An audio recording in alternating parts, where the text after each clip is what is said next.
Good morning, good afternoon, good evening, or good night, whenever you might be listening to this. This is the Buzz Pucks Buzz Podcast. Bucks. Oh, God, I burped immediately. I'm Bert, I'm Clay. and we are Hey, here. he's burp. I'm Burp, yeah. And we are here for week 6 of the playoffs. And, folks, we're into the Stanley Cup final. Heck yeah. And, boy, howdy, were the Eastern Conference finals Lopsided. not what I was expecting in the least. Um, I'm I not. mean, one makes way more sense than the Yeah, I other. was gonna say I'm not as surprised with the Carolina Montreal series, but the Vegas Colorado series, like, good lord, Woof. what happened? You know. I mean, Um, we talked about three of those oh yeah, we games. did talk about 3 of those games, so like spoilers, Vegas swept them, but yeah, that Woof. what a like a whimper after a Oh, tremendous season for Colorado. well, also, like, a kind of poor season for Vegas. Yeah, They and get to then the playoffs, they're like, and just then they kidding, here we are. are. Yeah, here we are. It's like it's that Which, meme of respect. yeah, respect. It's that meme Uh, of the old call man the. being like, yeah, call the ambulance, but not for me. Not for me. Yeah. Uh, Um, but anyway, what are you drinking, Clay? I'm Since we already drinking started Big kind of getting Itch into it. Brewing Company Hay Burner. We've done this before. It's their flagship. Nice. I'm finishing off my Two Roads variety pack with Lil Heaven, their crushable IPA. Hmm. Believe we've probably had this on the show before as well. Yeah, I'm sure. Yeah. Sorry if I'm weird and loopy. I worked 6 days straight, Ooh, and that sucks. yeah, I'm weird and loopy. Uh, Hey, it's okay. That just means we'll go off on more tangents. Because honestly, don't have a lot to talk about. So this episode will be 2 hours long somehow. somehow. Somehow. Well, before we get to the games, there is a little bit of news to discuss. I don't know if you have anything, but I have a couple of I things. have a couple things. Do you? Okay. Well, first and foremost, sorry to everybody that thought Evgeny Malkin was going to be a free agent, but I don't know why you thought that. I don't know But why. Like, he re-signed with the Penguins, 1 year, $5.5 million for an extension for his 21st season in the league. There you go. yeah, I no, think that's there's fair. incentives Yeah. that could go make that go higher to, I think, like 8 or 9 if he hits all of Yeah, them. But but that's to a hit all of them, I think they would have to win the Stanley Cup. So you know, that's a good deal for how he played this past season. yeah, this was a very resurgent season for a 40-year-old player, Yeah. or damn near 40-year-old if he's not 40. Um, so yeah, he's back in Pittsburgh for 1 more year, and guys, like, just like Ovechkin, Crosby, Malkin, and Ovechkin are not gonna play in another uniform. It's They're not. not It's going just anywhere. not going to happen. So I say that watch Ovechkin sign somewhere else. I'm not saying that's gonna happen, but I'd be like devastated. I think I would kind of be devastated too. Because at the end of Marty Brodeur's career, remember he went and played for the Blues for like half a season. Yeah, That was so because weird. well, like he wasn't ready to retire, but But New the Jersey was Devils were like, "You just like, should we be." can't. Yeah, you should be. And like, Well, also, all of his all, records are nigh unbreakable. Brodeur's. also, I believe they weren't going to make any room in the front office for him afterwards. That one seems a little weirder to me. I feel like that's an easy Well, call to that's Lou. make him. Um, That's a good point. Like, I feel like that's an easy call to be like, yeah, come be a scout or assistant goalie coach or whatever. yeah. And St. Louis was, so that's why Yeah, he that moved that into is true. their front I think he office. might still be there. I feel like he might I think still be in St. Louis. he might. You're right. Um, I thought he came back to New Maybe Jersey. I'm wrong with that, but Um, I was like I remember seeing his name related to St. Louis like not that long ago, and I was like, oh, he's still there. I'm pretty sure his name is on the cup in St. Louis. I think it is. I think you're right. Um, he is current executive vice president of business development for the Devils. He is back. Oh, he is back with the Devils. Okay. Yeah. Well, that's good. That's where he should be. But that is funny. I think you're right. His name is on the cup with the Blues as well. Even though he didn't play, he was just in the front office there. Actually, he's not on for the No? Blues. Oh. He came back in 2018 to the Devils. Oh, Christ. What the fuck? What am I talking about then? I don't know. Jesus. Sorry. My Hey, I bad. was wrong too. Um, Okay. Well, 7 games for the St. Louis Blues, yeah, it was a very small amount of games that he and played. he's like, He "Fuck was it, I'm like, "Oh retired." yeah, maybe I should retire." Yep. Okay, what do you got news-wise? I have one more thing, but I think it should be the last thing we talk about. Hey, Or do you want to talk yeah, about that's it fair. now? You know what it is. I mean, there's I don't know it. Oh, it's Claude Lemieux. Yeah. Let's just get into that now. Okay. Because that's rough. Unfortunately, yeah. Um, Unfortunately, Claude Lemieux passed away this week, um, by suicide. yep. He was 60 years He old. was 60 years old, and this was just 3 days after carrying the torch before one of Montreal's Eastern Conference games. Yeah. Um, I don't want to So speculate too much about what was going on there because it's obviously not a entertaining or fun thing to talk about. no, but But depression takes many forms. It yeah, doesn't um look a certain way, no, and again, 3 days after he carried the torch out for um Montreal before their game, uh, is is telling's not the right word, but it's one of those things where there's a bunch of people who probably did not see this coming. Um, well, I did see there was a report that some of the other players that were there to do that torch ceremony, or maybe some just other guys who used to play with him were like saw him at that ceremony and were like, "Oh, it's so nice to see him smiling." That was like right? something that they said, Yeah, and yeah. it's just uh, you know, His family is donating his brain to CTE research. so, Um, he what this is also a big loss or big blow to the NHL community because he's an agent. yeah, He was an agent to a lot of players. yeah. Um, Freddie So Anderson for the Canes has dedicated that conference final win to him because he was Lemieux was one of his agents. right, And more than just agent, just really good friend in the sense that Lemieux asked Lemieux asked Anderson if it was okay that he did the torch ceremony for Montreal beforehand. mm, Like right. so So let's with what he with like who there's plenty of good stories about Lemieux, and then also like what we knew about like what we thought about him on the ice. yeah, yeah. Uh, but it this is a year, 2 years after um, vice president of hockey of the NHL says there isn't enough evidence between CTE and like Yeah.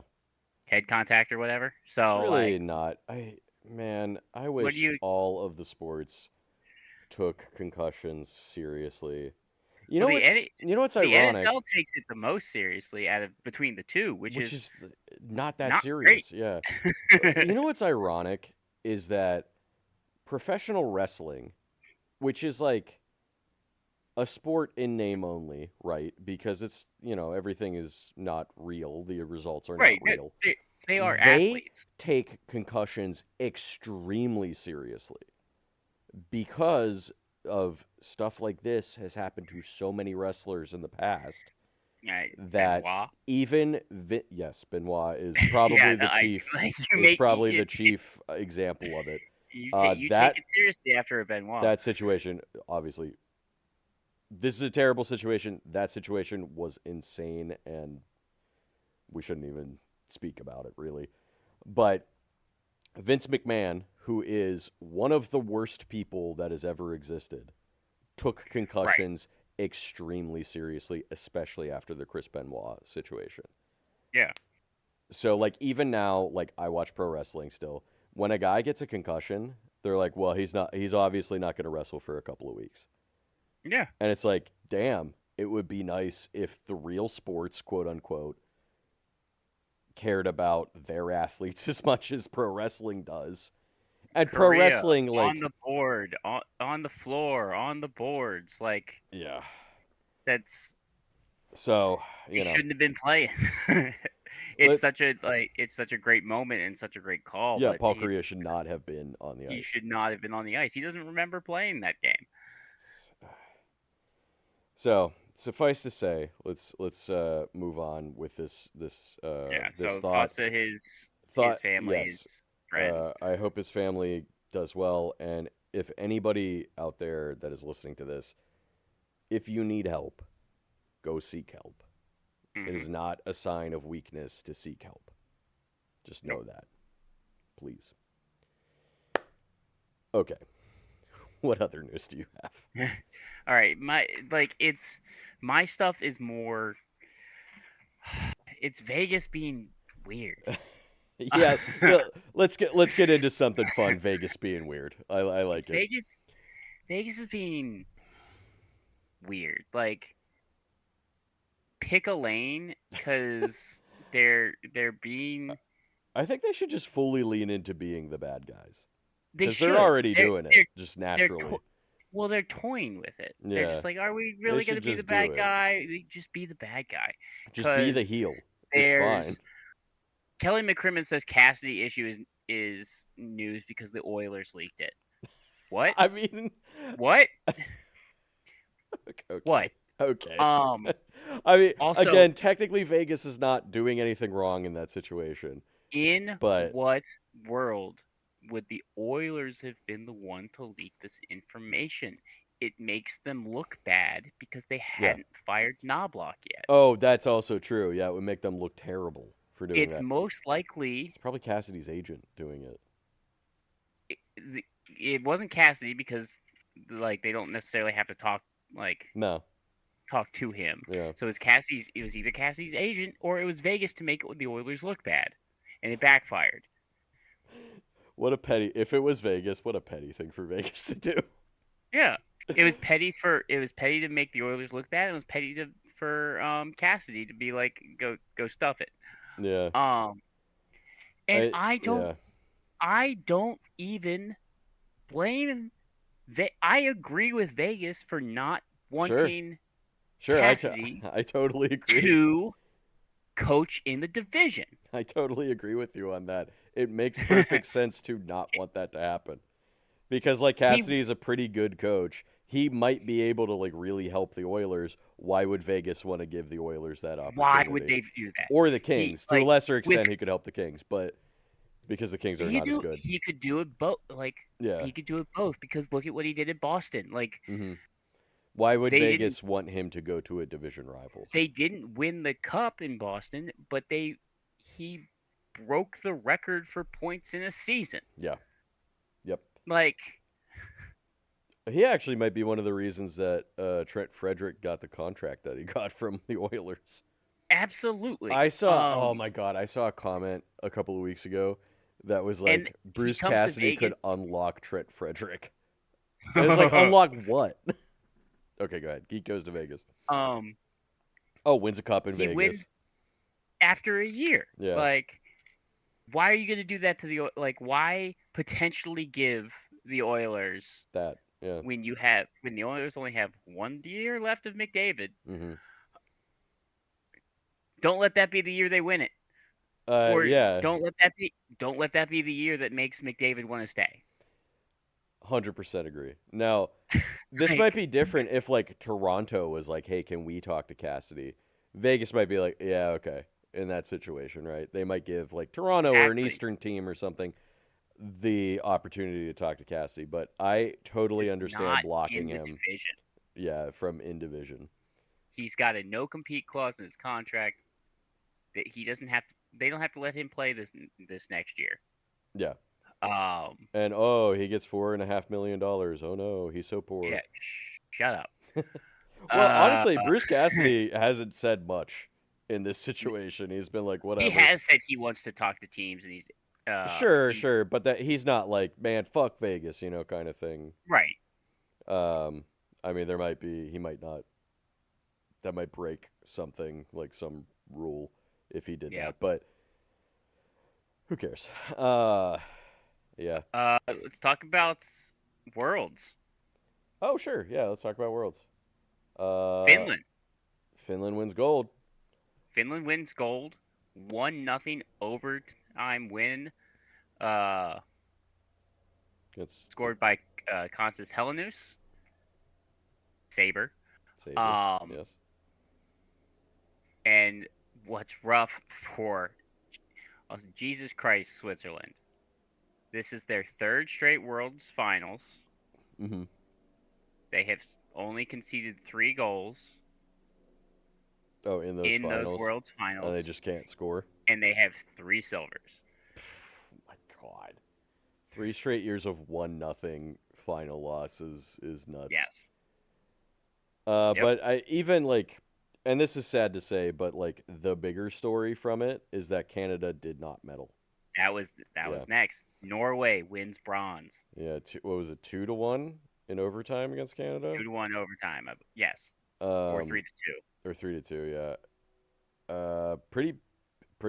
Pretty disappointing because Canada had a pretty good squad there, right? Celebrini was there, Crosby was there, a bunch of other good Canadian players were there, and they just kind of Right, but hopefully this is the wake up. I mean, it's always just like, oh, we don't care about this tournament once you lose. Yeah, of course, Matt Tkachuk. Right. He said that. Yeah, you say I didn't even want to be there. Then don't go. Then don't go. You don't. Nobody made you go. No one made you go. You got called out for diving by one of the refs. Tons of players don't go. McDavid didn't go. Yeah. Did you see that clip?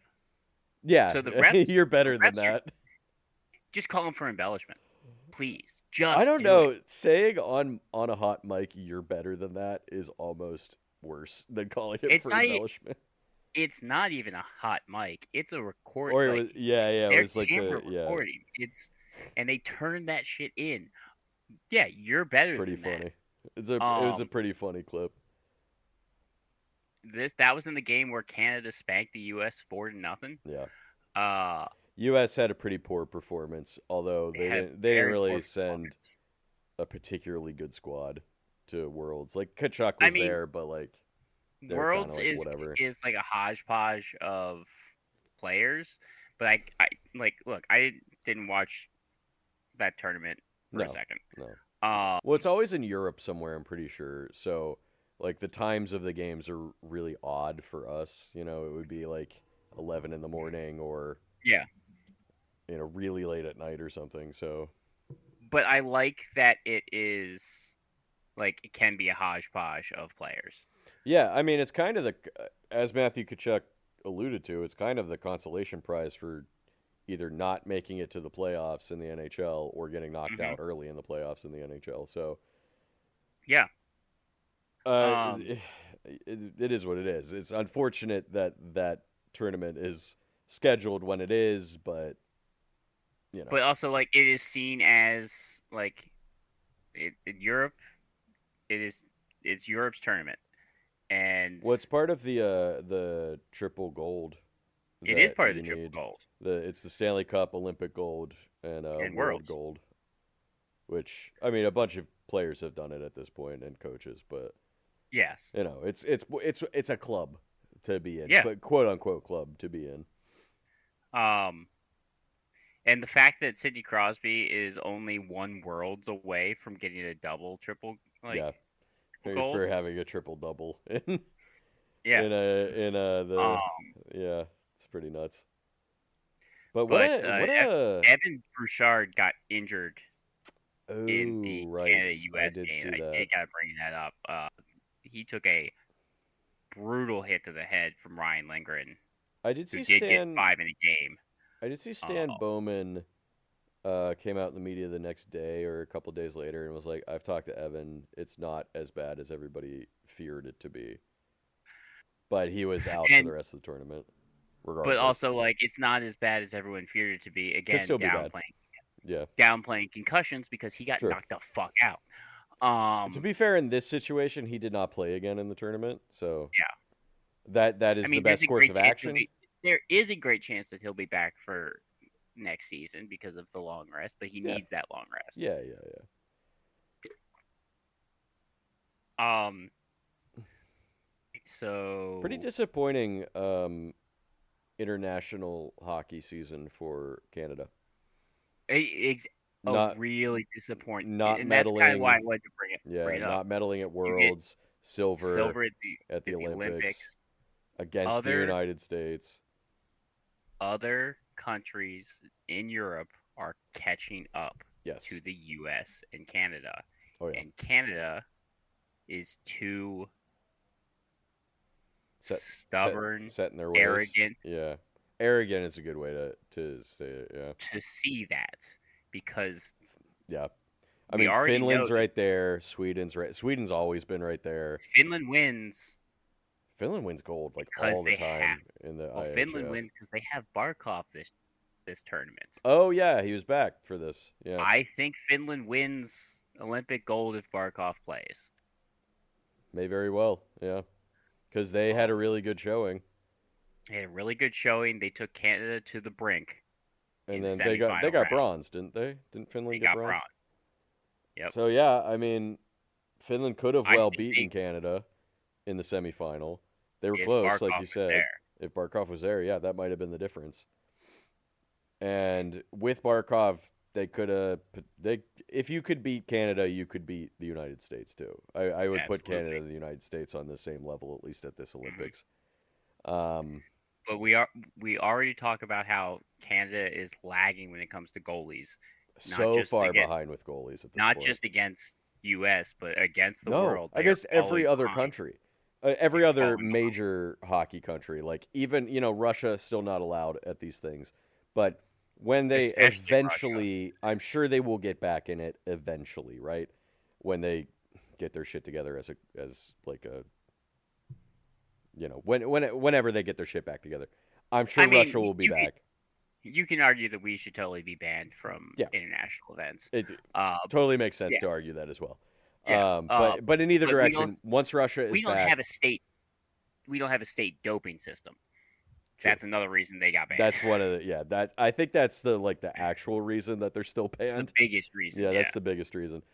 If Russia's back, the goalies that they can run out, Vasilevsky, Sorokin, Shesterkin, come on. Like that's the best trio of goalies of any It, country. and if we're talking in the future, you add Askarov. You had Askarov. If the guy on the Penguins, Murashov, pans Yep. out the way the Penguins think he will, you could add him to it too. Hmm. And I think there's even one more Russian goalie we're not thinking There's a of who is couple also like very good. Um, Vamelka. no, Vimelka is Is he Slovak Finnish? or Czech, one of the Oh, two. okay. I think he's not Swedish or Finnish. He's one of the other countries. Gotcha. Sorry, Vimelka. I don't remember where you're from.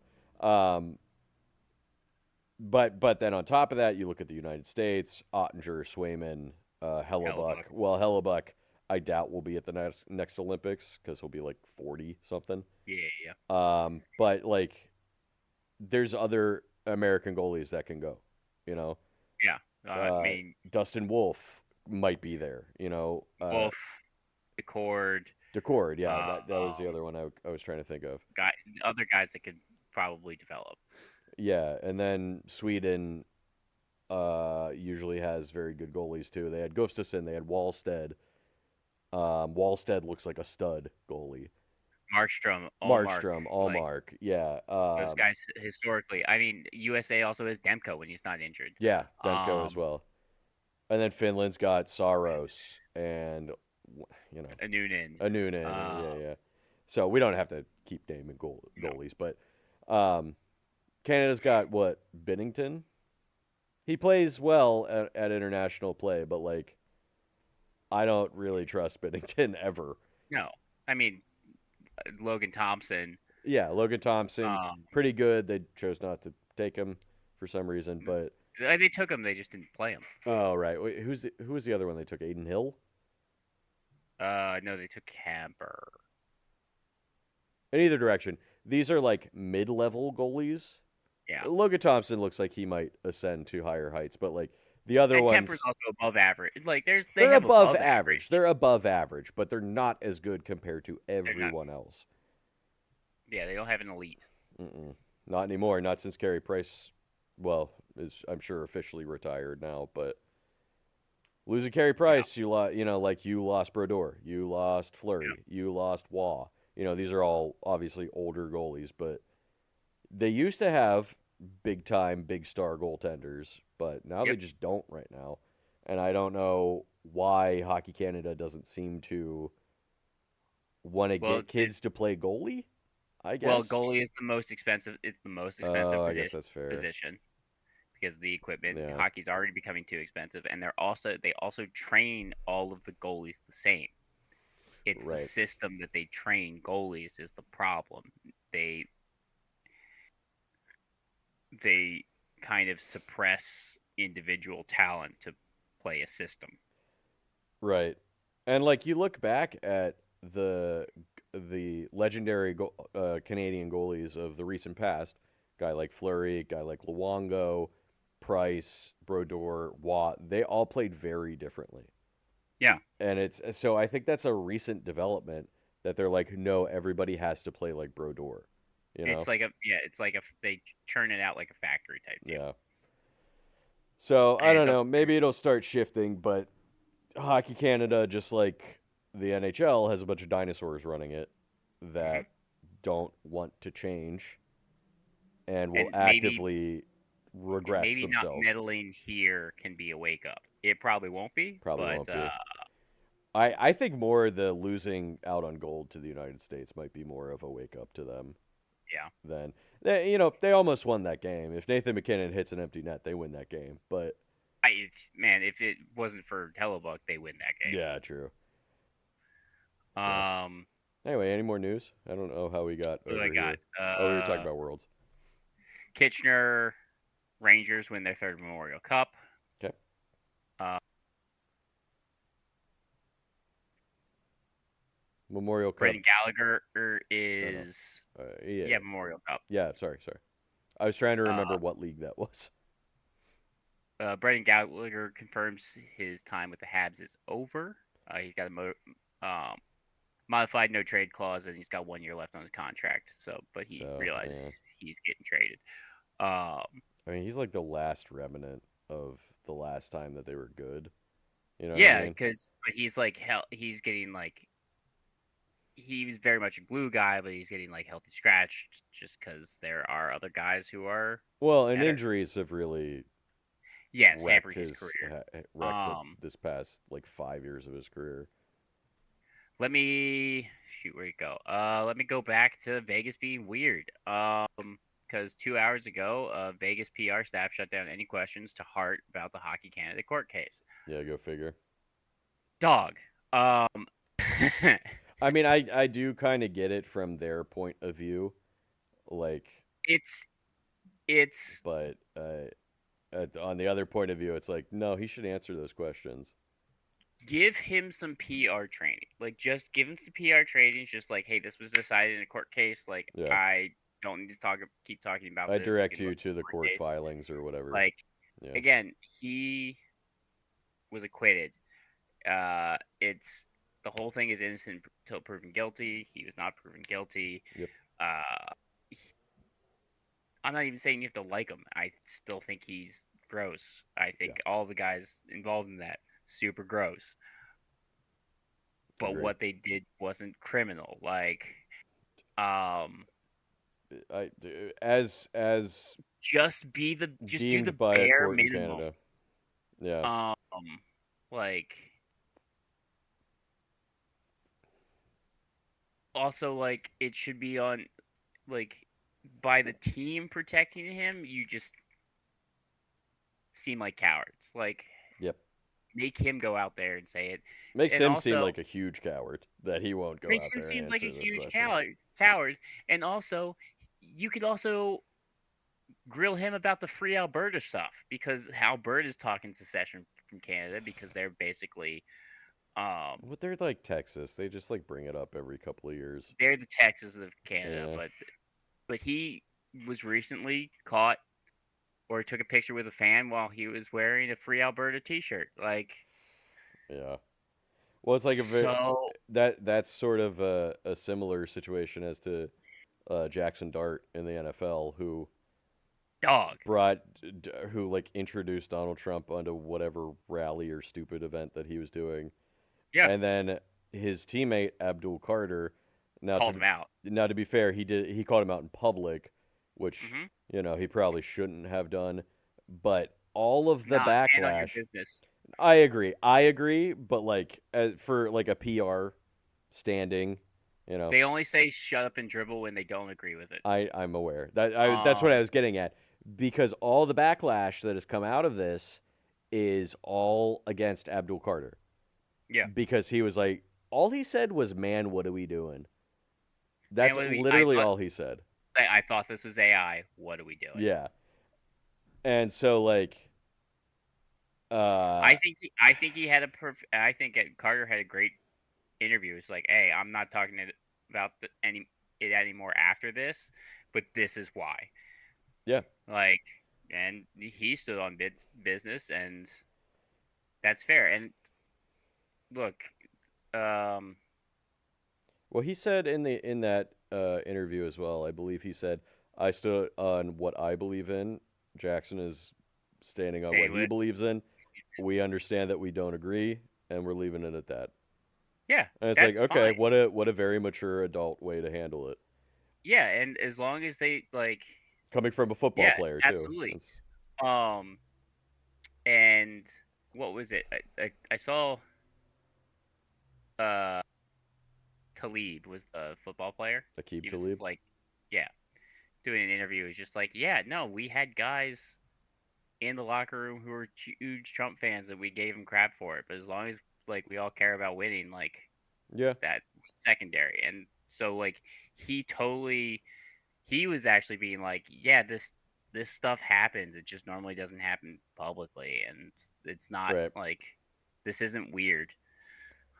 Uh, um, I get it, but like, I get being professional at work, but like, you ain't gonna see me hanging out with somebody that's like, no, man, I love fascism.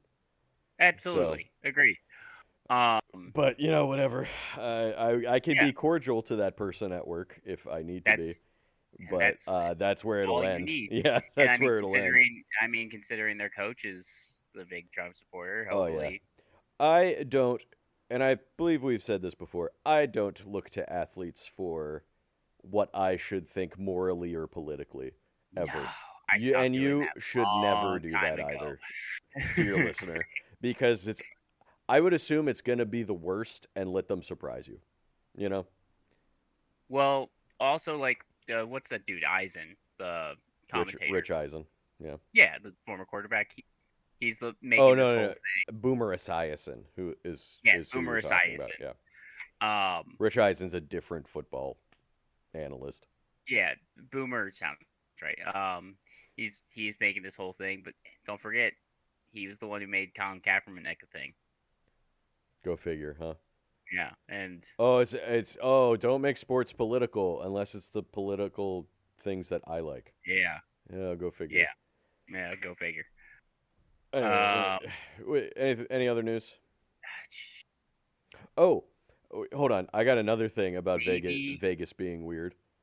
it's Vegas. Like, And this time it's the players being weird, not the organization. Actually, it's the reporters being weird because they're asking. It's the reporters that will not let the Marner and Maple Leafs thing they go. will not. It's not because there's people online acting like, oh, why does Marner keep talking about it? It's like, it's because the reporters won't shut the fuck up about it because they want I the mean, clickbait. McCrimmon did say today that Toronto didn't have a good team. Like, and yeah, yada yada. They Like, there's didn't. another one. Like, McCrimmon keeps like, Yeah, dude, but like what? Stop talking. somebody asked Marner also needs to stop talking. Eichel about it today.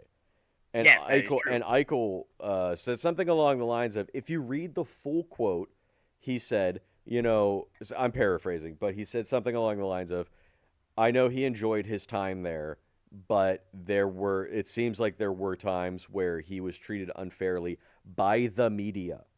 Yeah, And conspicuously, the by the media part is left off of like uh the the the clip headline of cut. the Yeah. article, because the media in Toronto doesn't like a mirror being pointed at them, being like, "Hey, remember, you're the toxic ones. You're the Mhm. one that makes everybody hate the Maple Leafs." Look, he's like he did say he going after they won the conference final. He shouted out some people who got him through his quote dark times, and Hmm he's just like, yeah, I'm not gonna like He said, "I'm not expand on going to that. talk about it unless we win the Stanley Cup. Then I will talk about it." Yeah, Which I that think one is is a funny. That was such a like, funny dog, little. shut up. No, no, no. Let him get drunk if they win the Stanley Cup, and let him just say whatever he wants. Because That's fair. Clay, me and But you like, could talk for 4 hours about whatever he says. I know, but like he's in a locker room where he's not expected to be the leader, and he Yeah, doesn't have to be, yeah. and that's Mark good. Stone's there. That's good for him. It it works for Mark. It um It works for works for some Martin, guys and not others, right? Some guys and are the leaders, can be the face of the team. Some guys are really good players, but don't want to be that guy. there was I can't believe I didn't say this, but there was a Leafs fan who was just like, oh, we never got this Marner, but he kind of like broke it down, and based on the what points he got and the percentage of points he got during that time in Hmm the playoffs for Vegas and for um Toronto, and they're pretty even. Like he made up 35% of uh Oh, I did see that. Vegas's Yeah, I also points in the saw this. Yeah. playoffs this year, and then all of his time in Toronto, he made up about 33%. And he's like, oh, he disappears in games 5, 6, and 7. Let's look at them. And then it's just like, oh, it's the same. Like it's basically the same. hmm It's just like this Marner was always there. It just wasn't capitalized on. Like he's not. Well, it He's just like wasn't. he's not doing anything different than he Yeah. normally does. Well, hockey But at the end this of the year, day. like Yeah. this year, his teammates are cleaning up rebounds and Yes, that that's what I was gonna say. generates Is like hockey, among maybe every other sport, is the sport that you cannot win with just one really good guy. You you just can't. can. You can't win that way. You have to have you can have like one or two really good guys, and then the rest of your team can be like mid-level dudes, but they have to be able to finish rebounds, to play defensively or whatever, to make up for whatever the superstar player lacks. And Boston, or not Boston, not Boston, Toronto, um, was like, well, we'll just have four superstars and not care about the rest of it. And that's why they keep losing in the first round. And then they're like, why aren't our superstars winning? It's the same shit they're Yep, doing to Matthews now. They're going to do this to Matthews too and they eventually are. run him out of town as well. Maybe as soon as this offseason. It's just like they just scapegoat their superstars and then run them out of town, and then those stars go somewhere else and win a cup within a year or two. And then you have like uh NBA where like the Spurs have Victor Uh, Wembanyama, Wembanyama, yeah. who is 22 years old, who's like 9 feet. I know he's like 7 foot Yeah, whatever, but he makes he's 6'9" very guys tall. Yes, he's small. very tall. He's too talented to be that tall. Yeah. Like it's not fair. And then he comes out saying things like, I refuse to carry the burden of hiding my emotions." Like, Fuck yeah. get out of here. Yeah. That's awesome. That's an Uh, awesome quote. Like, well, it helps that he's from France. He's European yeah, too, so like he yeah. doesn't have that same weirdness that Americans do about their emotions sometimes. hmm So he could be like, "No, I would tell my teammates when they're playing bad Well, because there's they're that, and playing bad." no, that quote happened after he was crying from happiness from winning the conference finals. Oh, yeah, yeah. Like I'm not hiding my That's emotions. that's also what I hope masculinity becomes in the future. It seems I like mean, younger men are more like that, right? here's the thing. That's true masculinity. That's true masculinity. Yes, Is being being fine with your comfortable with emotions. Yeah, being emotions. fine with crying. Hmm. Sometimes you just see, you see a commercial, and it just makes you cry. You see, About a dog getting old. or a I'm printer. calling you out. Sh- Yes, look, man, dogs getting old and losing dogs really hit me hard. Okay, because I have a dog that I love, but I know. your wife I know exactly drunken what commercial. drunkenly watched a printer commercial one time and started sobbing.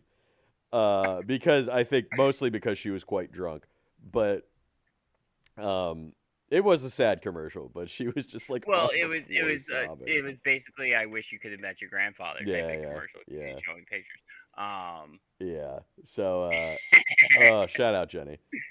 uh, It was a really because I think it was me, you, and her hanging out that night, and me and you yeah. were in the other room, and we just came in and she was sobbing, and we were like, No, I was "What sitting next happened?" to her Oh, then. you were. I No, was in the other room. I you were I in was the other just I was just like, "What happened? What's happening and here?" just like yeah. Was that during COVID? It might have been during COVID. It was Yeah. definitely during COVID. Oh man. Anyway, is that it for the news Uh, and other non-news stuff that we're just talking about? Judd. Oh well, Judd Brackett gets appointed assistant GM for Toronto. Oh, okay. I mentioned that because he just left the Wild. He was their head of scouting. Right. He was the guy who drafted Quinn Hughes for the Canucks. Like Oh. this, the why like this is a good scout, and he is now an AGM in Toronto, and this could actually That be could help. very good. Yeah, that could help. Their talent pool is poor. Um, Yeah. so Yeah, they're pretty dry. Like so from guys coming up. making some good moves already. And that is the final news, unless Something else Vegas happened decides to do something weird today. in the next Uh, like 45 minutes as we keep talking. yeah, All right, let's get into these games then, because this will be short, because both these series ended in 4 games and 5 games respectively. I will end Colorado and Vegas because Vegas won 2-1 in Game yep, 4, which finished the sweep. Mark Stone opened the scoring at 4:42 in the first period, making it 1-0 Vegas.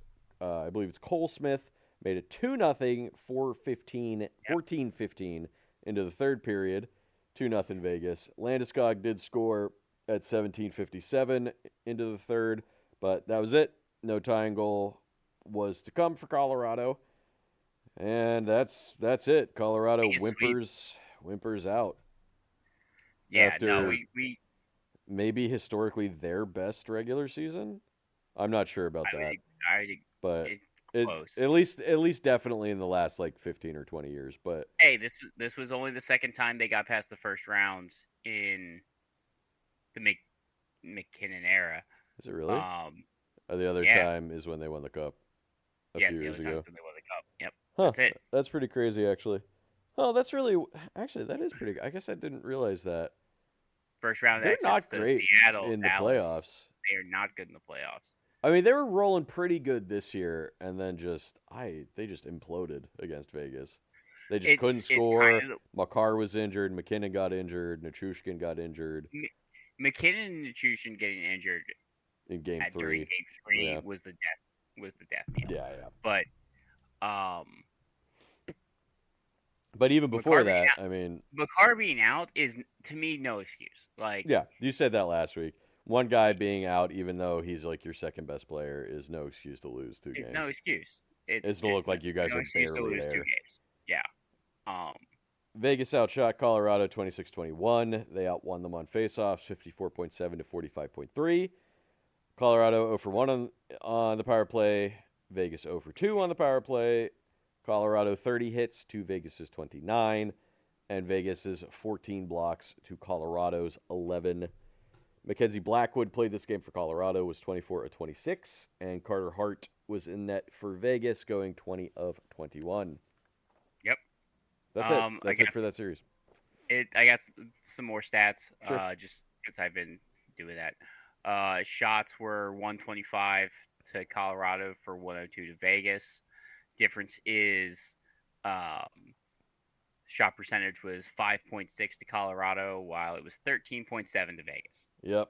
Colorado Yeah. just, as gross as Carter Hart is as a person, he played very well in this series and And the I don't even previous series. think the goalies for Colorado, like, No. I don't even think No. Wedgwood played bad, because Wedgwood was in for 3 games and he had 877 save percentage, but like some of the shots that he was facing were Yeah, he's lasers facing. to, like, the top corner, Yeah. and like um He was maybe just there's getting something to say sniped about around. his.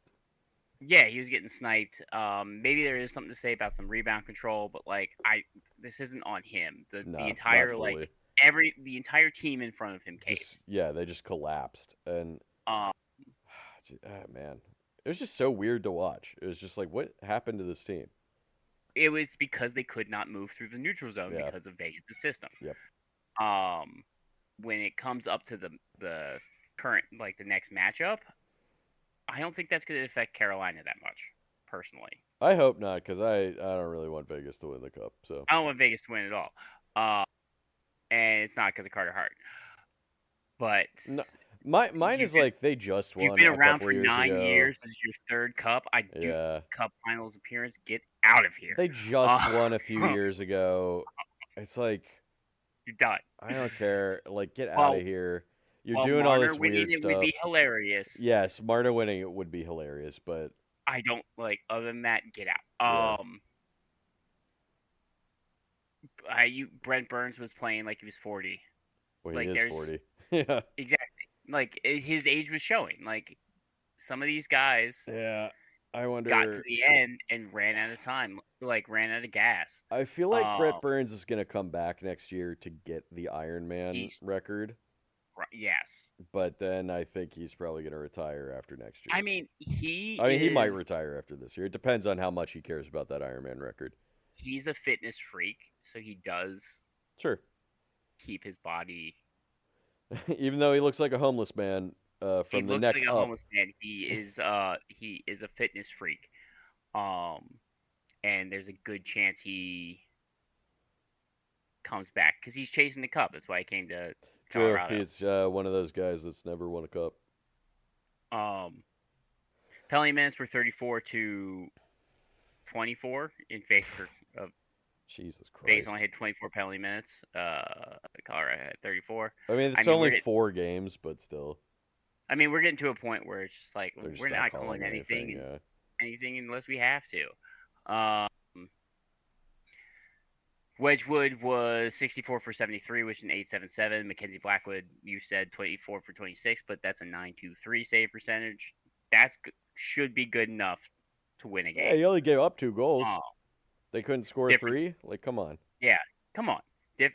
Colorado couldn't score 3? Even without the number McKinnon. 1 offense couldn't score 3? Even without McKinnon. Come on, man. Come on. Yeah. Carter Hart played all 4 games, 118 for 125, 944 save percentage. And that's what was missing during Vegas's regular season. They did not have good goaltending. True. They were so down Carter Hart kind of whenever he shook off the rust finally from not playing for a couple of years, and he's kind of almost back to where he was, right? I would say he's back to where he was. Yeah. So that's not good for anybody else. Nope. But here we are at the Stanley Cup, and so it only matters to Carolina. True. How many games do I got to talk about? 2. 2? That's it? Because it was 2-1 Carolina? Yeah. All right. Game 4. Carolina versus Montreal. Carolina shuts out Montreal 4-0. Yeah, when I saw the results of this game, I was like, this series is over. Oh, it's over. It's done. This was a complete domination. Mm-hmm. Sebastian Aho opens the scoring on the power play. Montreal didn't let in a goal in the first 5 minutes. It took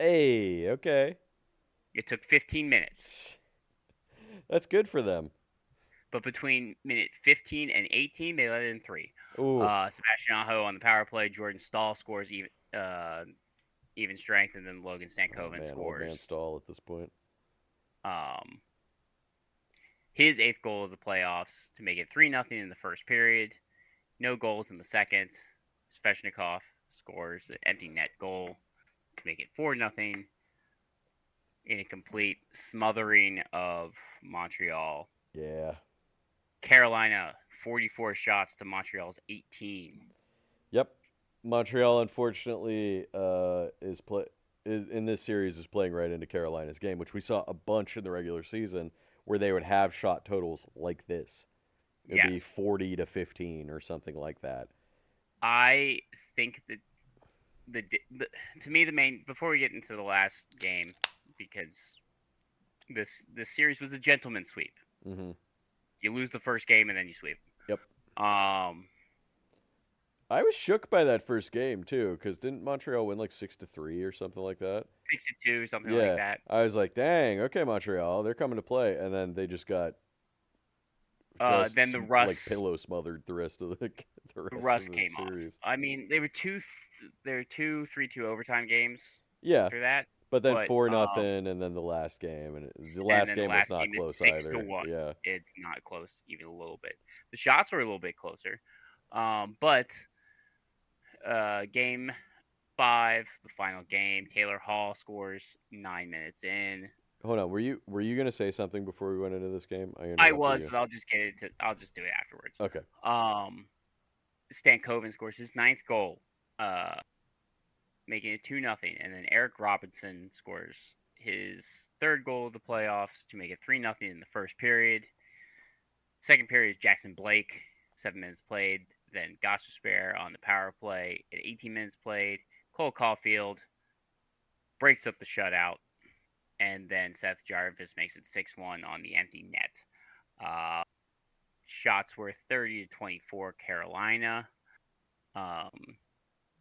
Both teams were 1 for 5 on the power play, but Carolina very much dominated the series. They had the 11 days off. Yeah. Between series, so they had a little bit of rust, and Montreal was fresh. But really, Montreal ran out of gas. Yeah, their legs just their legs just fell out from underneath them. Their legs fell out from underneath. You could tell, and it's also because they played double the games. Yep. Carolina. They went to Game 7 2 series in a row. Carolina swept 2 series in a row.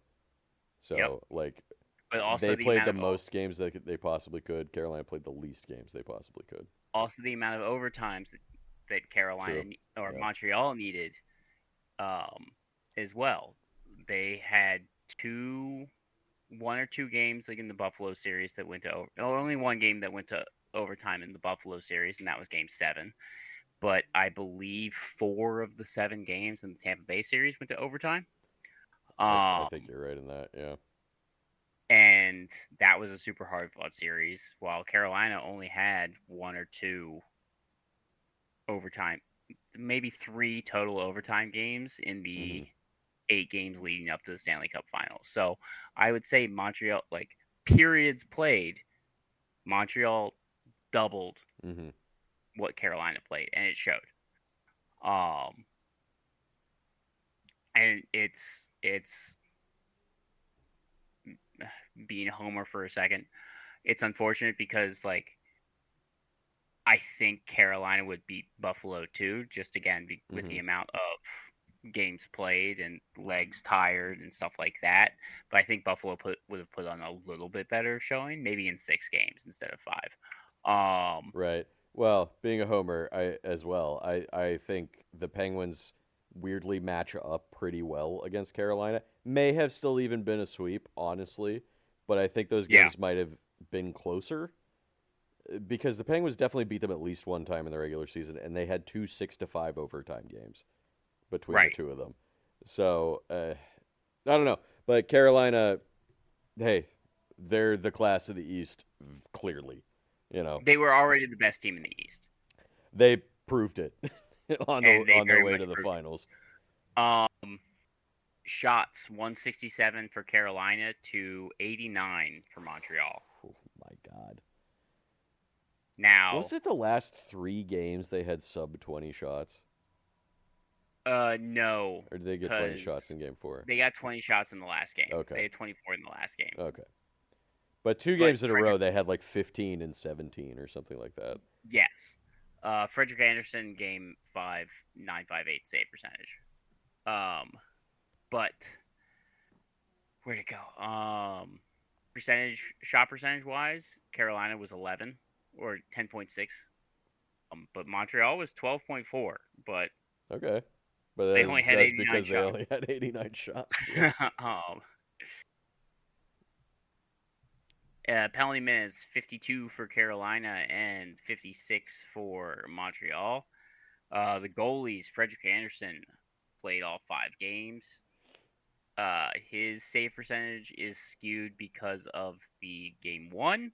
Right. He was 78 for 88, which is an 886. Yeah, he played better than that number. He played better than that. He got That's game shelled the 1 first really game, and really pulling him down. it. Jacob Dobesh did play very well, saving 149 of 165 for a 903 save percentage. Yeah. Yeah. Hey, great It's season, Montreal. You made it to the Eastern Final. Great season for Montreal. You just got you ran out of gas. Carolina's a fucking juggernaut these playoffs, and they're on a collision course with Vegas, who weirdly turned into a juggernaut, even though we didn't really expect that. We thought it could happen, but yeah. Right, we speculated maybe they would turn it on. Seems like our speculation was correct, but to sweep Colorado, like, that makes me not know what's going to happen in this finals. I really don't know. I want to say here's my prediction. I'm going to say Carolina in 6, but I wouldn't be shocked if it went to 7, and I wouldn't be shocked if Vegas won either. See, I am going to say Carolina in 7 as well, Okay. just because, again, Vegas is a playoff team. They know what they're doing. Carolina's system is just so, they just control games so well. That's true, but Vegas also controls the neutral zone, or they are very good at clogging up the neutral zone. But I don't think that's necessarily. I don't think that's going to work Carolina's against Carolina. I don't necessarily think it's going to work against Carolina like it did against Colorado. Right. Now is Tortorella going to be able to work up a game plan that work like? That is a Carolina? good question. I would say Tortorella is a fairly good coach, but even fairly good coaches sometimes just can't do it, right? Yeah. And sometimes they get stubborn. I mean, Tortorella's new to this position in Vegas. So maybe he won't be stubborn in the way he calls his, he designs the game plan, but I could also, just knowing John Tortorella and how he coaches, he could be as well. Yeah, absolutely. But this is a madman. Carolina's second Stanley Cup final. Oh, it is. You're right. Wow. This is first one since 2006. Mm-hmm. Wow, 20 years. Winning one game last year in the Eastern Conference Final was their Stanley Cup against Florida because they were like 0 for 16. Yeah, because I think did they not get swept the previous season by Florida in the Eastern Conference? They got swept by Florida. They got swept by Tampa once, I think. I know back in 2009, the Penguins swept them in the Eastern Conference Finals too. Yeah. So they were three conference finals in a row. Where they they got swept. Yeah, they got swept. Like they got dominated in those series. And then the fourth one, Eastern Conference Final, they still lost it, but they didn't get swept. And now here they are. They shook off those demons, I guess. They're in the Cup final. I think I speak for pretty much every other fan base other than Vegas and maybe Montreal. I hope Carolina wins. Also, Calgary's rooting for Vegas. Why? I think based off the Anderson trade. Oh, draft picks and such? They get 3 first-rounders. Oh, my God. Okay, yeah, I get that then. Holy shit. All right. But what I was going to say, too, is, like, I've seen a lot of discourse online. I can't tell if it's just trolls I don't. or pissed off Montreal fans that are like, this is the worst finals that it could possibly be. No, I feel like what I you hear that every year. You know what I what mean? you sent me. Was it something I Um, sent you? the one you sent me was a Buffalo specific, Oh, that's right. I Yeah, yeah, yeah. guess, That and one was just kind of they still don't like they don't like Vegas because Eichel's there, and then sure. they still those guys or like older guys still don't like Carolina because of 2006. Oh, all right, Um, fair enough. But I've seen other people posting online like, "Oh, great, more teams from non-hockey markets being in the finals." It's like, well, what the that's fuck are you talking a about? that's good, It's a and good thing. B also you fucking Michael Bublé, you Yeah, sent shut that the to fuck me. up, Michael Bublé. Oh, we have another We went team in the finals from a we were state that going doesn't have state tax. we Shut were almost up. done like we went through almost the entire playoffs without the state tax Yeah, debate because because fucking Vegas. Michael Bublé. Well, it's because Vegas made it. If it wasn't Yeah. Vegas, Yeah, if it he was wouldn't Colorado, then it would like be he yeah. wouldn't have had anything to say. He wouldn't have been able to say that. Once again, I Um, would like to say, why wasn't this a problem from the past 30 years that Tampa Bay and Florida existed, where they both sucked? Oh, that wasn't a problem those times, though. no, Because, hey, I hate to break this to you, those states haven't had income tax for like a really long time. right. This not a new thing. You're like, hey, does the not having the state income tax help Seattle out? No, it Um, doesn't, clearly. So, like, Nashville's done some weird things. yeah, I was gonna say Uh, I thought Tennessee also didn't have state income tax. they don't. But But the other thing is as well is that there is such a thing called a jock tax. They pay the income tax of where the game is played, yeah, not just oh they play in Vegas, they don't ever have to pay income tax. No, they pay the income tax if they play in Pennsylvania, if they play in Toronto, if they play in California, they pay that tax. yeah, I love that nobody wants to bring that up talks about because it just that. Yeah, makes that point completely moot. It makes the point of, oh, the Canadian team should have 50 million extra dollars in cap space because of tax. Why yep, hasn't that been a problem until the last 5 years? Oh, it's because the Florida teams are making it to the finals all the time because they're both managed well. You know why the Canadian teams aren't making it to the finals very much? Because they're not managed well. poorly. They're poorly managed. And even when they are poorly managed, Edmonton still almost won the finals. I would Hmm. not say either one of those seasons that they went there were they well managed. No, Because if they were, they would have won, probably. absolutely. And like, it's because the Especially Canadian that first teams, yeah, especially that first one. It's because the Canadian teams keep hiring fucking bozos like Stan Bowman one. Hmm. to run their teams Totally. poorly that they don't make the finals, that they haven't won a Stanley Cup in, what is it now, 34 years that since Yep. they've won a cup? Like, I'm so sorry that you have different income tax. I have different income tax from people in Florida. I don't bring it up Yeah. all the goddamn time because guess what gets taxed way more in Florida and Texas and Washington is products that Property. you buy and Yep. property. So you still pay that tax eventually. It, Yep. they just take it in a different way. Yep. I'm just Absolutely. so tired of hearing that point from mostly Canadian media. Yes. Um. Okay. Yeah.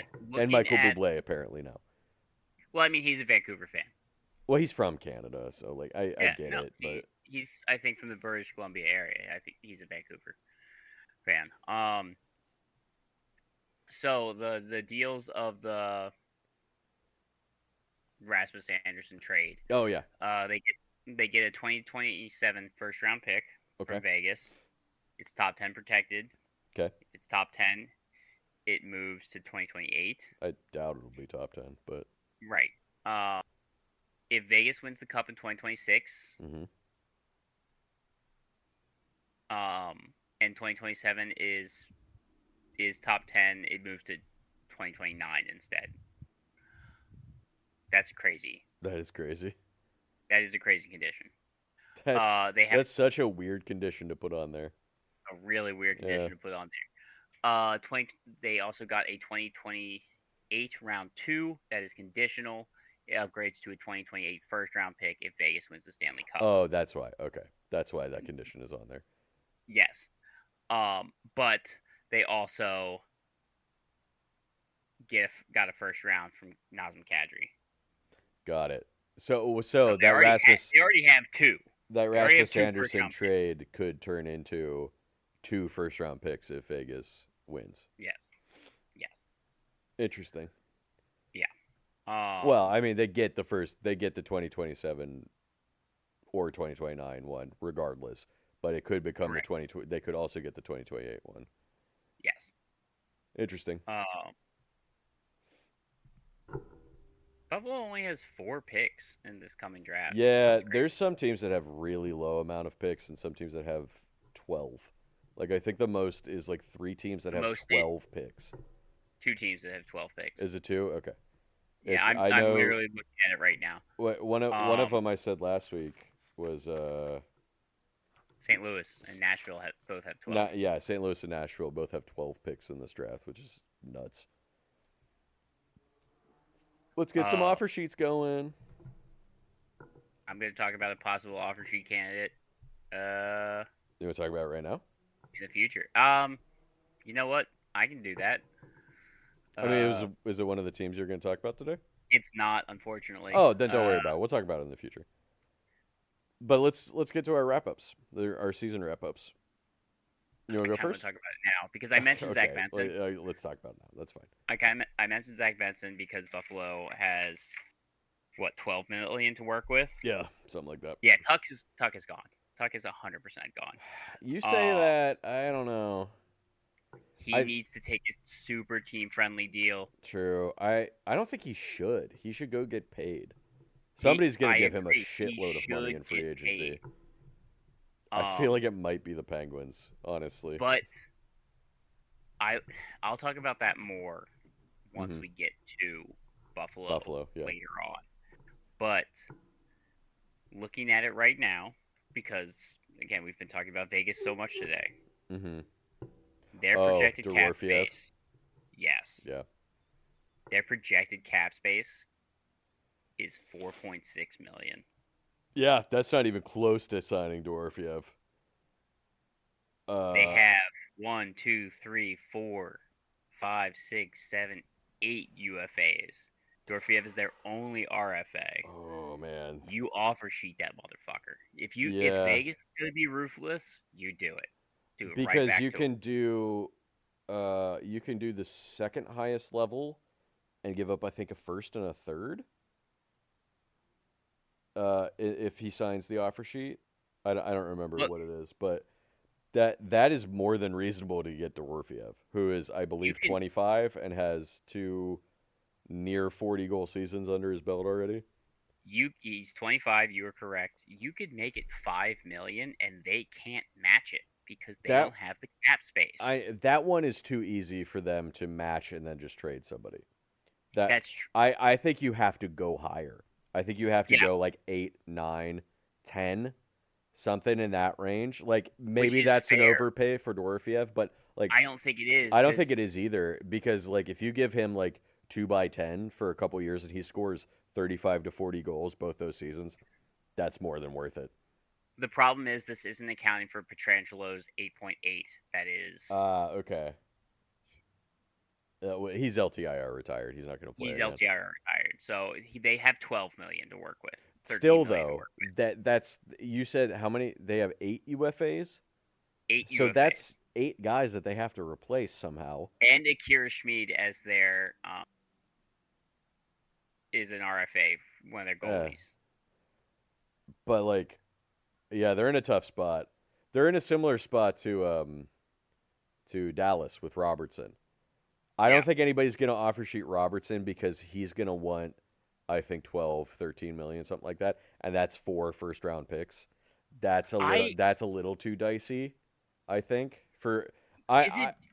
do they just do picks now, or can they do players like they used to? No, it's just Like, picks now. No, it's just picks oh, now. that's crazy. It Because would be that, fun. It would be fun if they were like, okay, you get to pick whoever is equivalent to a first round draft pick from the team, well, it used to be a because that third. is what they used to It was do. a third. It was a third party arbiter who would pick. Oh, okay. It wasn't the other team. That makes more sense. Actually, that seems more But fair. that's how the Devils ended up with Scott Stevens. Yeah. Is because they offer sheeted somebody, I forgot who, from the Devils. No, I And think they did. No, they offer sheeted Scott Stevens. The Blues did. from Washington. That's how they got Oh, the you're Blues got right. You're right. the Blues Okay. got Washington or Scott Stevens from Washington via offer sheet. They offer sheeted somebody else from the Devils and who accepted, and because the St. Louis Blues didn't have the picks, the um you know, equal trade that went back to the Devils was Scott Stevens. That's right. Yeah. That's right. That. Oh yeah. The compensation What a weird to go back to the Devils was situation Scott that Stevens. was. Just So crazy. here's I looked up the offer sheet compensations. So sub one, I'm gonna round up and down a little bit here Okay. because they're like really specific numbers, Yeah, of course they are. down to like the final digit of it. So under or equal to 1.5 million, no compensation. Okay. 1.5 to 2.3, third round pick. 2.3 to 4.7, second round pick. Hmm. 4.7 to 7 million, first and a third. 7 to 9.4, first, second, third. Yeah, Nine, you can do that for Dorfiev. you can do that for Dorfiev easy. That's an easy decision. That's an Nine, easy decision. 9.4 to 11.7, two firsts, a second, and a third. And then anything above 11.7 is four firsts. Which is worth a Robinson, in my opinion. Four firsts worth Robertson, maybe. I could see I could see a team that's like, okay, fuck it, we want to be good. Like we're on the cusp of being pretty good. Like I could see the Penguins doing it. You know, like Kyle Well, Dubas is like, let's get fucking crazy. I want Robertson. I'm gonna give him $13 million. I don't give a shit about these first round draft picks.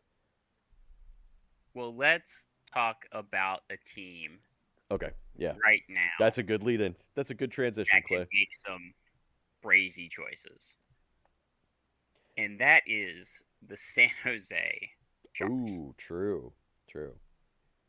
San Jose went 39, 35, and 8. They were 86 points, did not make the playoffs. Their power play was 21.2, which was 16th in the division. Hmm. Their adjusted was 18 flat, which is 17th in the league. Their penalty kill was, on the other hand, was 76.4, which was 26th, and their adjusted it was 77.6, which was 29th in the league. Oof. Goals for was 251, which is 18th, right in the middle. Goals against was 292, which is 30th in the league. Yeah. Their defense is bad. Yeah, their defense is basically not there. Well, it's about to really not be there. Oh, right. I forgot about this, what you're about to say. I'm actually just gonna go into their RFAs and their UFAs. Yeah. I'll talk about their cap once I'm done. Their RFAs: Kurashev, who is a 26-year-old center. His arbitration eligible, qualifying offer of 1.2 million. He's gonna get it. I don't understand why Chicago let this guy walk. I don't know either. They didn't qualify him. Yeah, I mean he didn't play particularly well while he was in Colorado. I think he had one Chicago. or I'm sorry, yeah, Chicago. You said Colorado first. I messed up. I messed you up. He didn't play like super well in Chicago. I think he had one season where he had like 15 goals or something like that. But like But still, he like, was still a young player, and Chicago's a bad team. Why not keep him? yeah, You know? right. Like Khrushchev played 43 games. He had 7 goals, 13 assists. He only had 20 points. Sure. But that's not. Um, I mean, if but he that's plays a full season, you can extrapolate that to like 40 40 points. points. Yeah, Like 15 goals, 25 assists, something like that. That's yeah. not bad for like a bottom six No. guy at all.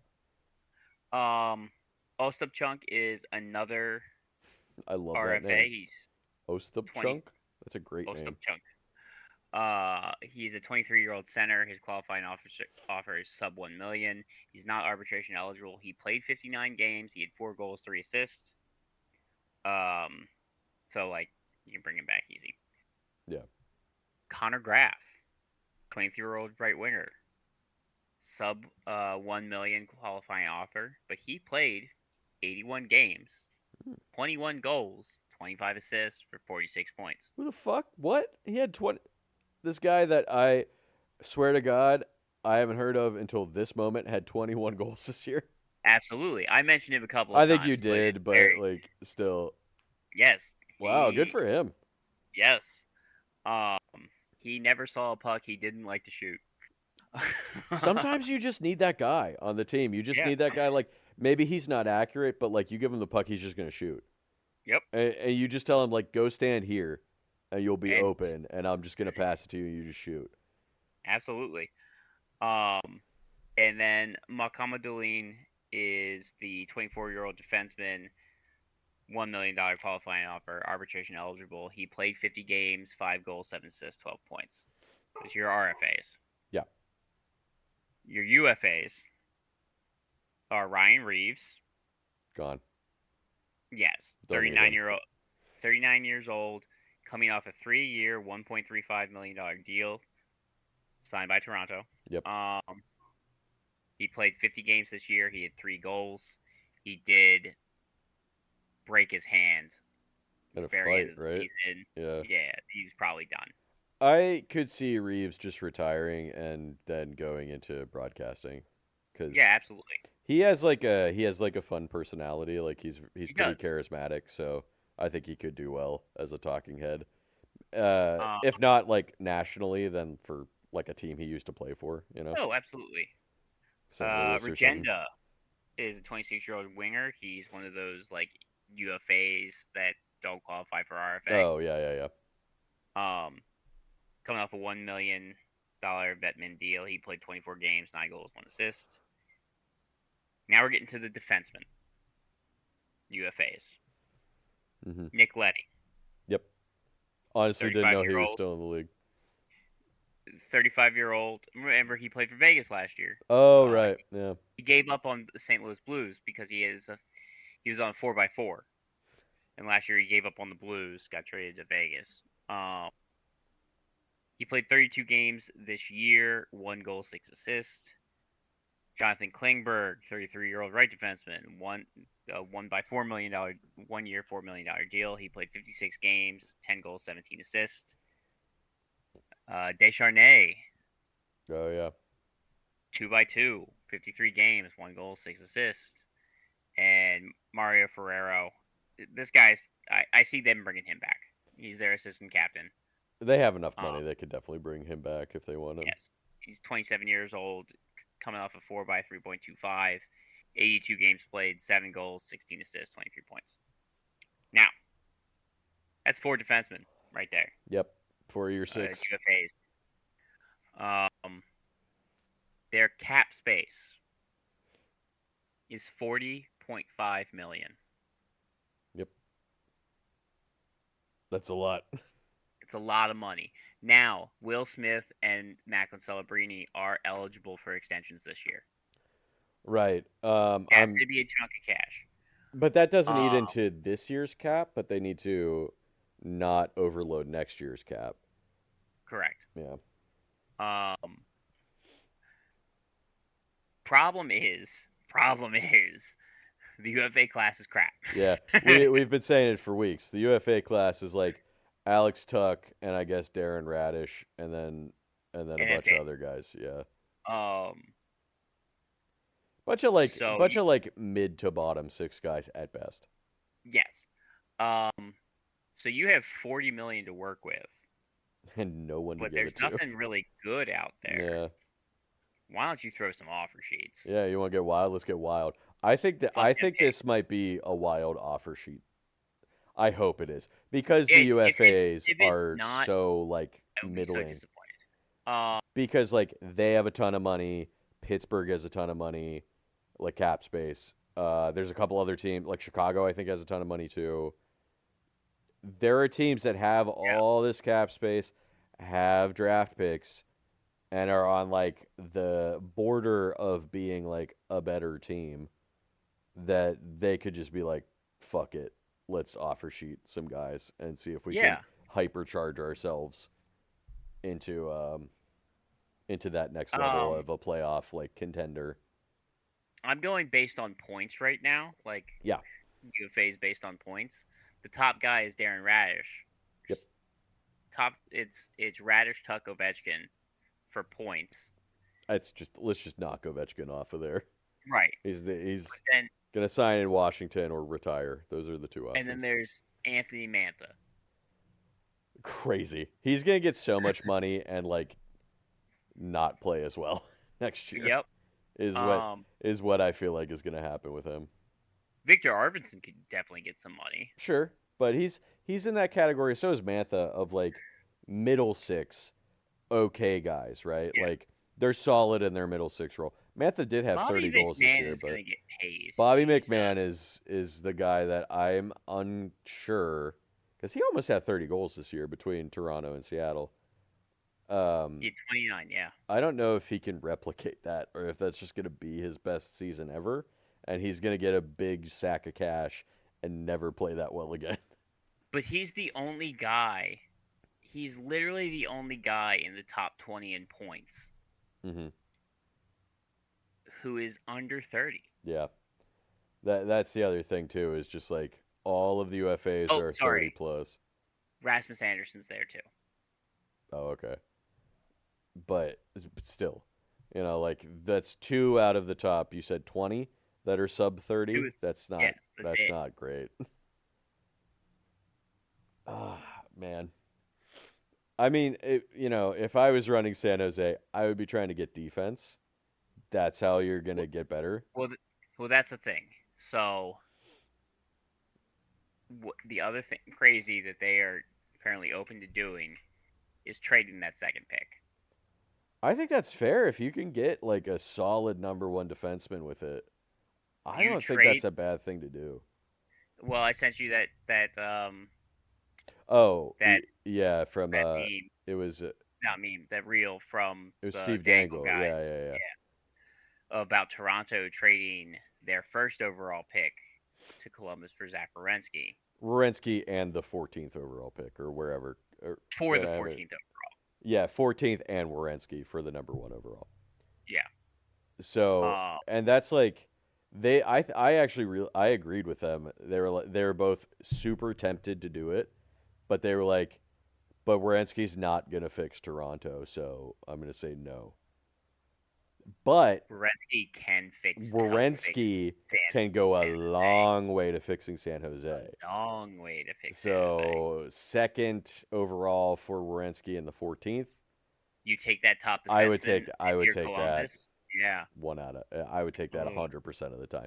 Yeah, and then Columbus can take whoever they want defensively, Chase Reed, Keaton Verhoff, whoever, Yeah. at that number two spot, or if they want to take it forward too, like whatever. Yeah, that too. But you got a year and a half, 2 years of Werenski in San Jose, Yeah. and But like, could work. if they can propel themselves, if he can like help propel them to the playoffs, maybe he'll want to stay. Absolutely. Yeah. So that's San Jose can be very interesting this offseason based on I have a offer lightly sheets. used Eric Carlson that they can have. Oh, they don't need it back. I know. But yeah, they can be very interesting. Top players are Macklin Celebrini, which we know. Oh yeah. 82 games played, 45 goals, 70 assists, 115 points. Then you have Will Smith, number 2, 69 games played, 24 goals, 35 assists, and 59 points. And then Alex Wemberg, 80 games played, 18 goals, 37 assists, 55 points. And that's San Jose. That's San Jose. All right, let's move to Columbus, another team with quite a bit of cap space. They went 40, 30, and 12 this year. 92 points. Good for 17th overall in the league. Their power play was 19.5, which was tied for 21st. And adjusted 16.9, which was outright 21st. Oh, good for them. Their penalty kill was 76, tied for 27th. And adjusted was 78.3, which was just 27th. So, but weirdly happened with both their power play and penalty kill there. They have $32.36 million in cap space. That is the sixth most cap space among everybody. Their UFAs, they're losing a few impact players here. Boone Jenner, who I kind of understand them letting go. He has been injured essentially 75% of the last 2 seasons. Absolutely, he's kind of hit his ceiling. Yeah, it's hard because he's the captain. He's been the captain for so long. Yeah. So he moves on to wherever he's going to sign it. You easy make Werenski the captain there. That's easy pick. Yeah. Mason Marchment is a UFA. Dalton Heinen, Erica Branson, and Brendan Smith, the defenseman, is a free agent. So I can't wait to see who Goodbranson tricks into giving him a 4x4 again this season. Yep. Because somebody will. I mean, a 4x4 is fair at this point. Actually, yeah. This actually makes sense. A 4x4 would make sense for him now. He's going to end up tricking somebody into a 4x8. God. Oh, watch it be the Sharks. He goes to the Sharks for like 4 years, like $7.5 million, and everybody will be like, "What the fuck?" Mason Marchment, I think, could potentially get paid in UFA as well. I think so. Because he's like a pretty. Out in Seattle, no, it didn't work in Seattle. Worked better in Columbus. He's like a big, kind of rough and tumble winger to an extent. So I could see somebody giving him. He's rough and tumble while also being a bitch. Well, yeah. I mean, a lot of those guys are. Yeah. So we'll see. I think he'll probably land somewhere for a pretty sizable contract. RFAs, they have 5 RFAs. Pidia, who is a forward. Cole Sillinger. Here's the big one. Adam Fantilli is an RFA. Igor Zamula and Jet Greaves. Jet Greaves, after the way he played, also a big one. Yes, absolutely. Especially playing in the Worlds. He played very well. True. Yeah. For Canada. So I think, Adam Fantilli, I don't know what that contract's going to look like. He had, 30 goals last year or something like that. Didn't have as good of a year this year, but still pretty solid numbers. I think you're going to have to give him 9 at least. Mm-hmm. At minimum, and I don't know how long of a contract that's going to get you. 9 is a bridge deal for Fantilli. Yeah, that's what I'm saying. Is you might get him at 2 years, $9 million. If I was his agent, I would be pushing that because after 2 years, if his trajectory keeps going up, he could make 14 on his next contract, right? The way the cap is going to. Jet Greaves played his way into a pretty hefty payday as well. Yeah. So those two guys combined might cost you $15 million of that 32. Absolutely. Somewhere around there. That only leaves you with 17, which is still a good chunk of change. And Cole Sillinger might be a couple million. Pidia and Zamula, I think, will be pretty cheap to bring back. But that leaves you, let's say, $15 million to actually fix the problems in your roster. And I have their proposed depth chart pulled up from Puckpedia. So their depth chart, their top line looks pretty good. Marchenko, Fantilli, and Connor Garland. That's not a bad top line. It's not a bad top line at all. Past that, kind of falls off. Cole Sillinger, Monahan, Lundstrom, not terrible, but Kent Johnson, Coyle, Olivier, Wood, Voronkov, and Pidia. That's not a particularly intimidating forward lineup past that first line. You know what I mean? Yeah. Not like a big scoring threat anywhere in there. I don't know what's going on with Kent Johnson. I keep seeing his name like thrown around as like a possible trade candidate because Yeah. I think he's fallen out of favor with the Columbus front office for one reason or another. Still got Wierenski. That $9.5 million is going to go up in a couple years though, because goddamn. Yep. His partner Fabro, Provorov, Matyachuk, Christensen, and Severson, and Greaves and Merzlikins. So like not a terrible team by any means, right, on paper, but not a team I'm particularly scared of on a night to night basis. Like, No.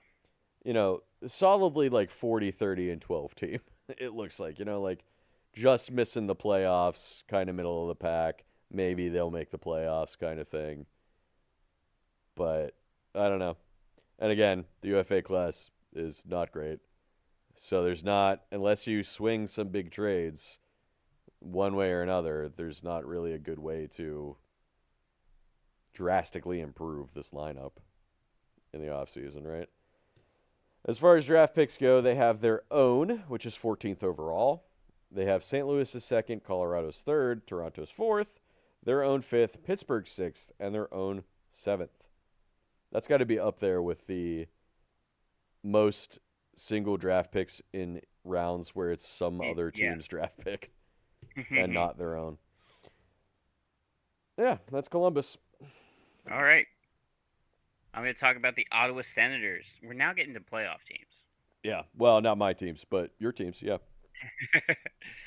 we're getting closer to the playoffs with my teams. Yeah, that's true.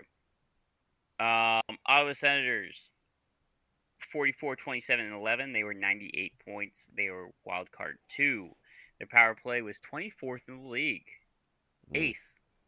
Or sorry. Power play was 24%, which was 8th in the league. Oh, okay, that's way better than what you said at first. I know. My sentences were blending together. I got it. Adjusted, it was 21.7, which was 7th in the league. Okay, Power pretty play, good. Pretty good. Top 10. Penalty kill, on the other hand, 75.7, 29th in the league. Barf. Adjusted, it was 79.1, which is 25th in the league. Goals for were 278, which is 9th overall. And goals against were 246, which was 11th overall. Oh, I meant to write down my team's goals for and against. I totally forgot. So one of the things that I talked about a couple of times, they were an elite team. Yeah. But were held back due to bad goaltending. Yep. And then they reversed that in the playoffs. In the playoffs, yeah. where Allmark was like, okay, now I'm gonna play well, and no one else will. Yeah. Their cap, they're kind of in a weird spot because they only have 17 million, and that is not a lot in today's cap. No. Their RFAs are Arthur Kiliev, 24-year-old winger. He only played 2 games. He had 1 assist. He spent most of his time in the AHL. He is arbitration eligible. You have Jordan Spence, 25-year-old right defenseman.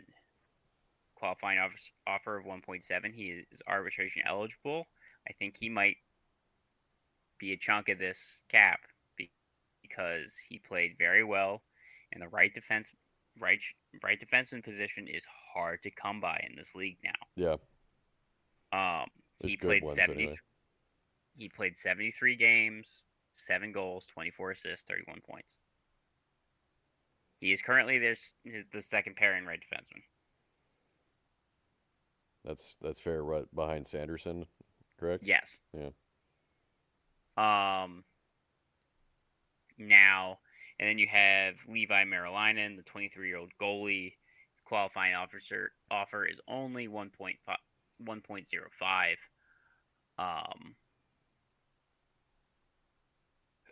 Million. He played 20 games, 3.5 goals against average with an 8.60. goal save percentage. He didn't play very well this year, but I you can hope that he's 23. Yeah, bounce back. He can bounce back. So your UFAs, and I see a bunch of these guys being gone.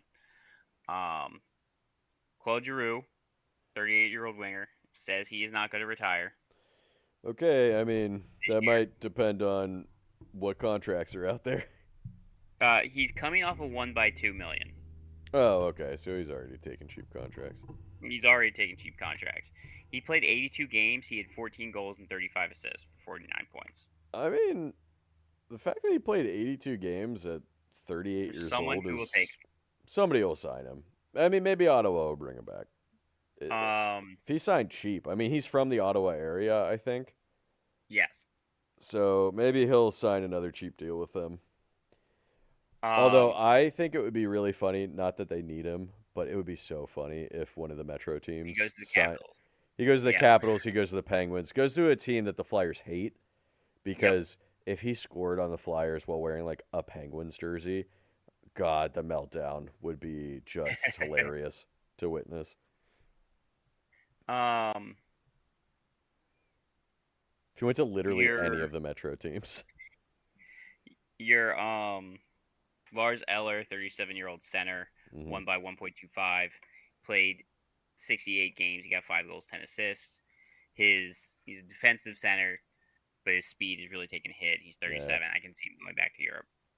probably just finish off his career out Yep. there, back home. Nick Cousins, um, 32 years old. He played 81 games, 9 goals, 14 assists, 23 points.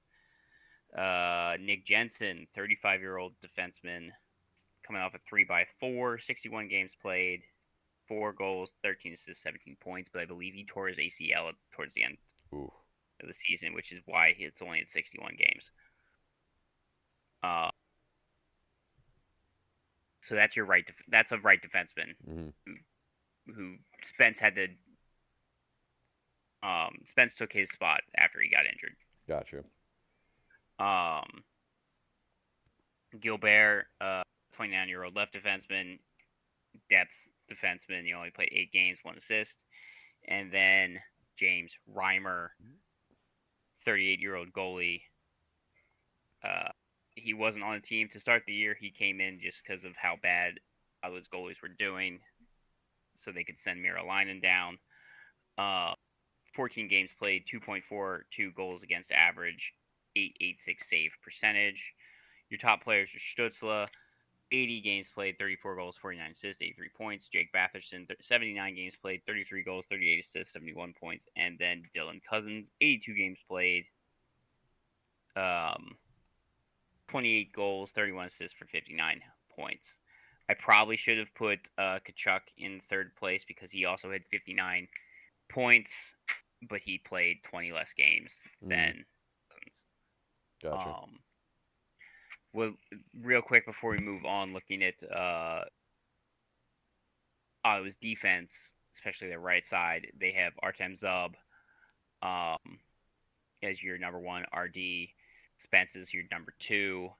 And they have Montenpalo, but I would put Yakimchuk as number 3. Yeah, I think Yakimchuk's like their big defensive, like young prospect. He's their big prospect, yeah. So, Wait, is Sanderson a left defenseman? Sanderson is a left defenseman. Oh, excuse me. I said he was a right defenseman before. Yeah, I agreed with you without even thinking about it. Yeah, it's whatever. I forget which side defensemen are on all the time. Mm-hmm. All right. Let's talk about St. Louis. Finish things off here.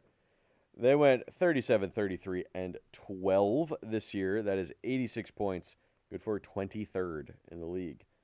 Their power play, 17.8%, 26th in the league. Gotcha. Adjusted, 16%, 25th in the league. Their penalty kill, 76.5, good for 25th. Adjusted, 79.2, tied for 23rd. So not great. Their projected cap space $14.79 million. That is 21st most in the league. However, they only have 4 free agents just overall. 2 UFAs, 2 RFAs. Their UFAs are Sundquist and Hall. They could probably just let both those guys go. They're like depth dudes at this Yeah. point in their careers. The RFAs Berggren and Kessel. So I think both those guys will come back pretty cheap. And there was all the scuttlebutt about Robert Thomas getting traded. I don't think that's going to happen. I don't know why they would do that unless they really Yeah. just want to blow up this entire team. But Thomas played pretty well down the stretch with Snuguru and Holloway on his line with Yeah. him. I heard more talks about moving Cairo instead of Kairu, I think, Right. is the new, like, maybe they're gonna trade Kairu. Because past Yeah. that first line of Holloway, Thomas, and Snuguru is Buchnevich, Pew Suter, and Kairu. I don't love Pew Suter being your second line center. That doesn't I feel mean, good he to was me. a great second line center when he was on Vancouver, right? It was Yeah, but Vancouver and Detroit. I think if you want to be a playoff contending team, I would feel better with him as your third center. That's fair. I think he could be a really good third center. Yeah. Second center, I think he's okay, but I don't think that works for like a team threatening in the playoffs, right? Yeah. Yeah. Buchnevich is a shell of his former self, unfortunately. And unfortunately, Those injuries. injuries, and unfortunately, he's only on year 2 of 6 of his contract. Oh, I mean, it made sense, but Made sense at the time, but boy, he is. yeah. I looked at his stats earlier, and they're just like every year since his best season, which was his first season on St. Louis, it's just been down, down, down, down. Oh, that's a shame. Yeah. Kairu had a pretty bad year this year, but last year he had 30 something goals. So you could say maybe it's just a bump in the road, and you just let him try to bounce back next year. Yep. But like you said, I have heard a lot of maybe Kairu is the one that gets traded, not Robert Thomas. Because why would you trade a 1C? I think trading a winger No. makes more sense than trading your number one center, especially a guy like Thomas. He's 26. He's not even that old, Absolutely. and he had I think 80 points this year. So past that, you got Neighbors, Dvorsky, Berggren, Tarapchenko, Finley, and Walker. I don't know who Finley is, but I love a guy named with the last name Finley though. On defense, they got Broberg, Molyneux, Fowler, Periaco, Tucker, Kessel, and then Hoffer and Bennington in net. Now, if you want to open up some more cap space, I'm sure there's somebody that will take the last season of Bennington's contract for something, for a trade. I mean, Yeah. it's 1 year, 6 million. Hell, trade him for Jari for Yeah. for Edmonton, because Hoffer is their goalie now. He is the starter as far as I'm concerned in St. Yeah. Louis. He should be, and He should be. should be the one for the future. But otherwise, they should probably bump up that, like you said, that right side of the defense. It's hard to come by now because Molyneux being your number one right defenseman's not great. Oh, that's not good at No, that's all. not good. So I don't know if with that Kairu trade, if they do trade him, maybe they try to swing something to get a better right defenseman to slot in there, or maybe they try to swing for like another center and plus other stuff. I would assume, but we'll see what St. Louis has to do. Now they got a shitload of draft picks, like we mentioned before. They got 12, including 3 first-round draft picks. Their own, Good which for is them. their own, which is 11th. Detroit's, which is 15th, and Colorado's, which is 29th. So they got Gotcha. a nice spread of picks there. No second round picks though, 0. They have San Not a Jose, single one. not a single one. San Jose, their owns in New Jersey, second round picks. Their own in Dallas's fourth round pick. Their own in Pittsburgh's fifth round pick. Their own sixth and their own seventh. So they got a lot of draft picks that they could play around with, in trades or offer sheets or whatever. Right.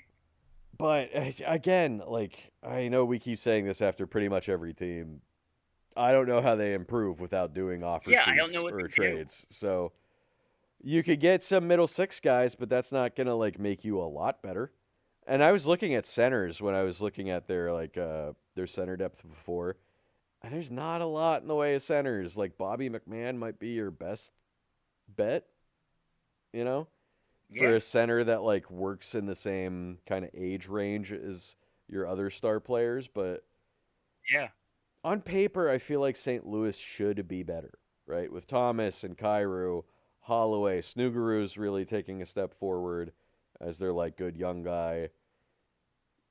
But like the rest of that forward lineup is just falling off a cliff. And their hmm defense is just not intimidating. Bennington's pretty streaky, at least in the regular season. Hoffer has been playing better, yeah. but You have to get to the postseason to actually like lock in. yeah. So I don't know.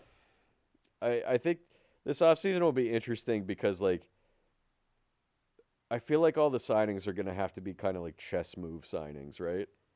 hmm That like these guys have to work in your system because there's no true star players in free agency this year. No. So like Alex Tuck is your closest to being a star player, and I would say he's maybe just a bump below star player. But yeah, I don't know.